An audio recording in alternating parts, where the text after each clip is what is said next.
वो क्या economic survey state में भी होगा क्या, कांग्रेसुअल स्टेट में? एक चीज। और दूसरा, आपने पार्लियामेंट में कहा था कि आपके पास जो कास्ट सेंसस का डेटा है वो आप अनाउंस करेंगे अगर सरकार नहीं करती है तो। नहीं, तो मैंने ये नहीं बोला। करेंगे। देखिए हमारे पास कास्ट सेंसस का डेटा नहीं है, क्योंकि कास्ट सेंसस का डेटा हिंदुस्तान की सरकार के पास है। तो ये मैंने कभी नहीं बोला है। मैंने ये बोला कि हिंदुस्तान की सरकार के पास कास्ट सेंसस का डेटा है, हिंदुस्तान की सरकार को उस डेटा को रिलीज कर देना चाहिए। और अगर हिंदुस्तान की सरकार उस डेटा को नहीं रिलीज करेगी तो जब हमारी सरकार आएगी पहले दिन हम उस डेटा को रिलीज कर देंगे। और रवि, सवाल आपने जो इकोनॉमिक सर्वे की बात की, देखिए सवाल क्या है।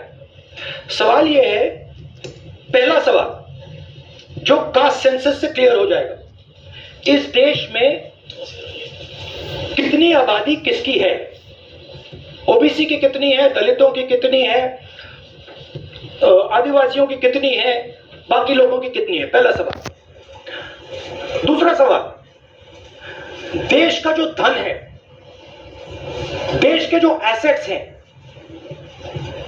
क्या वो इन लोगों के हाथ में भी है या नहीं।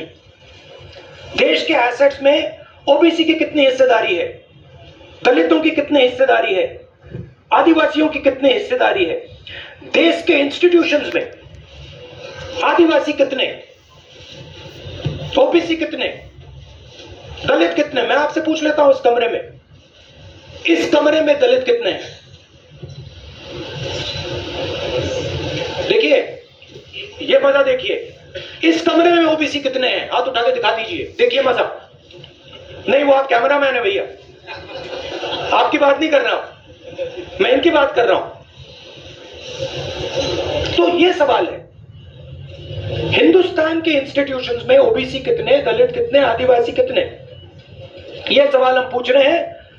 इंस्टीट्यूशंस के बारे में पूछ रहे हैं, धन के बारे में पूछ रहे हैं, एसेट्स के बारे में पूछ रहे हैं और आबादी के बारे में पूछ रहे हैं।